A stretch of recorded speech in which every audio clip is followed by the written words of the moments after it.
첫 번째, 제가 가장 강조하고 싶은 건 치아를 틀어지게 만드는 근본적인 힘이 입 안과 치아 배열들 사이에 남아있다라는 겁니다. 우리 치아는 잇몸뼈 속에 항상 박혀있지만 사실 24시간 내내 거대한 힘이 오가는 한복판에 서 있다고 말할 수 있어요. 이게 무슨 말이냐면요, 치아 안쪽에서는 혀들이 자꾸 치아들을 바깥쪽으로 밀어내고요, 또 치아의 바깥쪽에서는 입술과 볼에 있는 근육들이 치아들을 안쪽으로 누르고 있습니다. 그래서 이 안쪽에서 미는 힘과 바깥쪽에서 누르는 힘들이 균형이 딱 맞는 그 중간 지대에 치아들이 안정적으로 위치될 수 있다는 거죠. 이거를 뉴트럴 존 시어리라고 합니다. 교정 치료를 진행했을 때 교정 장치에 의해서 치아 배열들이 예쁘게 잘 배열됐다고 해도요, 교정 장치를 제거하고 나면 이 힘의 균형 상태에 치아들이 위치해 있어야 되는데 그렇지 못하게 배열된 경우들이 있습니다. 그런 경우들에서는 치아가 지속적으로 힘을 받는 거예요. 예를 들어서 혀가 큰 분들은 자꾸 그 큰 혀로 치아들을 밀면서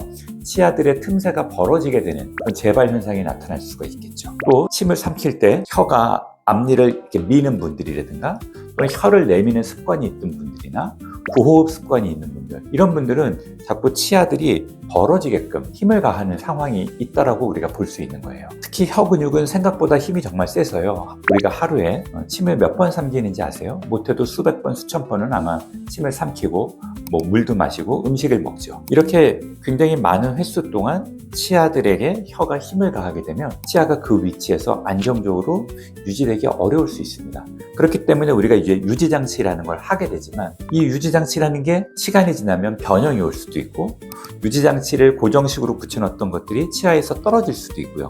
착탈식 유지장치의 경우에는 우리 환자분들이 하루 종일 끼기 어렵죠. 그러다 보면 아무래도 치아 배열에 변화가 나타날 수 있다는 겁니다. 결국 혀 습관이나 구호흡 같은 소프트웨어가 교정되지 않으면 치아라는 하드웨어는 다시 영향을 받을 가능성이 높다는 거죠. 유지장치는 정말 중요한데요, 이런 기능적 원인이 남아있으면 유지장치만으로는 버티기 어려운 경우가 생길 수 있습니다. 이 습관을 어떻게 체크하는지 제가 세 번째 파트에서 쉽게 알려드리도록 하겠습니다. 안녕하세요. 웃는 치과의사 오원장입니다. 교정 치료가 끝났는데 다시 재발됐나요? 사실 이건 유지장치의 문제가 아닐 수도 있습니다. 유지장치를 꼬박꼬박 잘 꼈는데도 불구하고 치아가 자꾸만 틀어지는 분들, 오늘 이 영상을 보시면 이거 내 잘못이 아니었구나 하고 무릎을 탁 치실 수도 있으실 거예요. 보통 혀 끝으로 앞니 안쪽을 쑥 훑었는데 예전엔 매끄러웠던 치아 안쪽 라인들이 어딘가 삐끗하고 튀어나온 게 느껴질 때가 있습니다. 그 짧은 순간에 가슴이 철렁하기도 하죠. 내가 그 고생을 해서 교정치료를 끝냈는데 또 교정치료를 해야 돼? 이것 때문에 또 돈을 써야 돼? 라는 걱정이 밀려올 수도 있습니다. 밤잠 설쳐가면서 인터넷에 교정 재발 검색하고 계신 거 제가 다 압니다. 그런데 제가 오늘 조금 불편한 진실을 말씀드릴게요. 유지장치는 치아가 움직이는 속도를 늦춰주는 브레이크 역할을 할 뿐이지 치아 자체를 움직이는 경향을 없애주는 건 아니거든요. 그래서 오늘은 제가 유지장치를 끼고 계심에도 불구하고 치아가 왜 틀어지는가, 왜 재발되는가, 이거에 대한 원인, 진짜 원인 세 가지를 알려드리도록 하겠습니다. 특히 제가 나중에 말씀드릴 세 번째 이유는 여러분들이 당장 거울을 보면서 1초 만에 확인해 볼 수 있는 방법이거든요. 이걸 모르면 수백만 원을 들여서 제 교정 치료를 해도요, 결과가 크게 달라지지 않을 수 있습니다. 자, 이 영상을 끝까지 보시면요, 내 치아가 당장 병원에 뛰어가야 하는 위험한 상태인지 아니면 내 치아 배열의 자연스러운 변화인지를 스스로 판단할 수 있는 기준을 얻어가실 수 있을 거예요.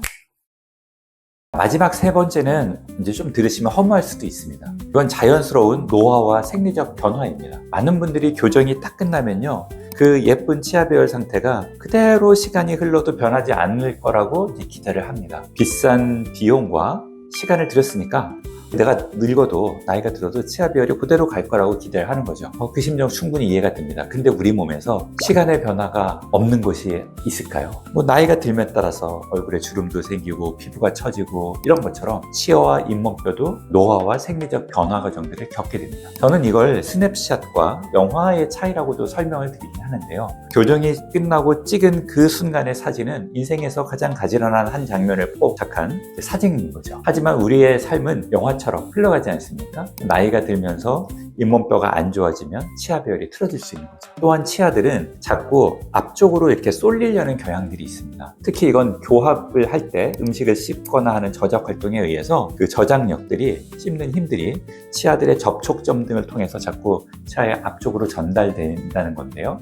이걸 생리적 근심 이동이라고 합니다. 자연스럽게 치아들이 앞쪽으로 자꾸 쏠려가는 경향이 있다는 거죠. 그래서 교정 치료를 받지 않았던 분들도 젊었을 때는 치아가 가지런하 있었는데 나이가 들면서 잇몸이 좀 안 좋아지면 치아들이 앞으로 쏠려가면서 앞니가 틀어지는 그런 현상들이 나타나는 이유가 바로 이런 것들이죠. 그래서 교정 치료 후에 치아가 조금 틀어지는 건 교정이 잘못돼서 그런 게 아니라 여러분들의 몸이 살아있고 우리가 또 자연스럽게 나이 들어가고 있다라는 그냥 건강한 신호일 수도 있다는 거죠. 그렇다고 이걸 그냥 두면 된다는 얘기는 아니고요. 여기서 중요한 포인트가 하나 있죠. 원장님, 그럼 나이 먹으면 어차피 다 틀어질 건데 교정 치료를 이거 미리 해야 될까요? 라고 하시겠지만, 반대로 이런 변화를 예측해서 우리가 잘 치료 계획을 세워서 진행된 교정 치료는요, 이러한 세월의 변화들을 일정 부분 막아줄 수 있고요. 또 이렇게 치아 배열이 틀어질 것들은 안쪽에 붙여놓는 고정식 유지장치라든가 또 착탈식 유지장치를 통해서 대부분 우리가 예방할 수가 있습니다. 물론 여기다가 더 중요한 또 습관 체크도 필요하겠죠. 지금 당장 거울을 보시면서 한번 침을 꿀꺽하고 한번 삼켜보세요. 이때 혀가 어디에 있는지 한번 생각을 해보시는 거죠. 혀가 윗니와 아랫니 사이를 자꾸 이렇게 밀고 나오려고 하는지, 아니면 혀가 입천장 쪽에 그냥 자연스럽게 붙어 있는지 한번 보시는 거죠. 혀가 치아 사이를 이렇게 미는 방식으로 침을 삼키는 분들은요, 유지장치를 끼고 있어도 이런 기능적 습관들로 인해서 치아들의 변화가 나타날 수 있다, 그런 가능성이 높다는 것을 좀 알고 계시면 좋겠습니다. 첫 번째 이유는 치료 계획 때부터 정해져 있는 회귀 본능 때문에 그렇습니다. 이건 여러분이 관리를 잘못한 게 아니라 처음 여러분의 치아 배열 상태가 어땠느냐에 따라 결정되는 고유한 특성입니다. 자, 우리가 치아를 이동시키면 치아에는 치아 뿌리를 감싸고 있는 잇몸 조직들이 변화된 치아 위치에서 이게 재형성이 되고 거기서 이것들이 적응을 해서 그 위치를 잡아줘야 되는데, 사실은 치아가 원래 위치에서 새로운 위치로 이동을 하게 되면 그 치아 뿌리를 잡고 있는 조직들이, 우리가 그걸 이제 치주인대라고 얘기하는데요, 그런 섬유 조직들이 이렇게 늘어난 상태가 됩니다. 이건 마치 고무줄을 당긴 거랑 비슷한 거죠. 그랬다가 교정력을 풀러주게 되면, 교정장치를 제거한 거죠. 그러면 다시 이게 늘어났던 섬유 조직들이 원래 위치대로 돌아오려는 경향이 있어요. 늘어난 섬유인대들이 다시 치아를 잡아당기는 거죠. 마치 늘어났던 고무줄이 힘을 빼면 줄어드는 거랑 같은 원리입니다. 이렇게 원래 있었던 위치로 돌아가려는 거를 치아의 위치 재발이라고 저희가 표현하는 거죠. 정말 우리가 재발이 되지 않도록 정말 제발 기도를 하지만 그래도 유지장치를 잘 안 끼면 이런 일들을 우리가 흔히 진료실에서 마주치고 있습니다.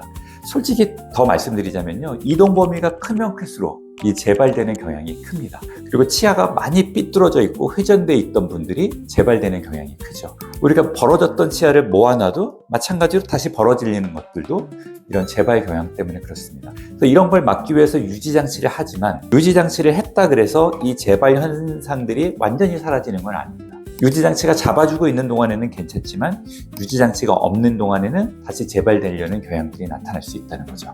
그래서 교정치료가 끝났는데 10년 지난 이후에도 치아가 틀어지거나 변할 수 있다라는 것들에 대해서 좀 알고 계시면 좋을 것 같아요. 다만 이렇게 이게 재발되려고 하는 이걸 회귀 본능이라고 하는데요, 이런 회귀 본능은 교정 직후 1년에서 2년 동안이 제일 강하고 시간이 지나면서는 서서히 준다고 알려져 있습니다.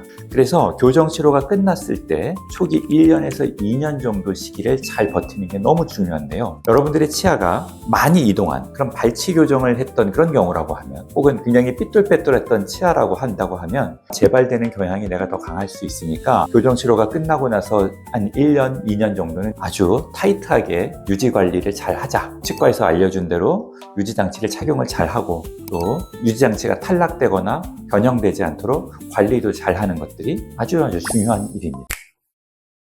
오늘 이야기가 좀 길어졌는데요, 유지장치를 소홀히 해서 치아가 틀어졌어요 라는 어떤 뻔한 말 대신 왜 치아가 움직일 수밖에 없는지, 그런 구조적인 이유를 제가 3가지 짚어드렸습니다. 사실 제일 중요한 게 이제 하나 남았는데요, 지금 거울 속에 있는 내 치아를 보면서 예전에 교정 치료할 때는 괜찮았는데 지금 틀어졌는데 이거 재교정해야 되나 마나 하는 고민이 드시는 분들께 드리는 제 판단 기준입니다. 저는 상담할 때 딱 3가지를 주로 봅니다. 첫 번째, 어금니로 음식을 씹는 게 이 환자분이 예전에 예전보다 불편해졌는가 아닌가 하는 거고요. 두 번째는 이 틀어진 틈 사이로 치아가 약간 벌어졌거나 아니면 틀어졌을 때 그 부위로 음식물들이 너무 많이 끼어서 잇몸이 붓고 혹은 통증이 있을 정도로 아픈가, 아니면 음식물이 끼는 게 너무 신경 쓰이는가 하는 거고요. 세 번째는 이게 심리적으로 웃을 때 너무 신경 쓰여서 벌어진 치아들을 안 보이게 하려고 손으로 입을 가리는가, 뭐 이런 정도죠. 이런 것들 중에 하나라도 해당된다고 하면 이건 그냥 방치하시기보다는 재교정 치료를 하는 걸 추천드립니다. 단순히 예쁘고 안 예쁘고의 문제가 아니라요,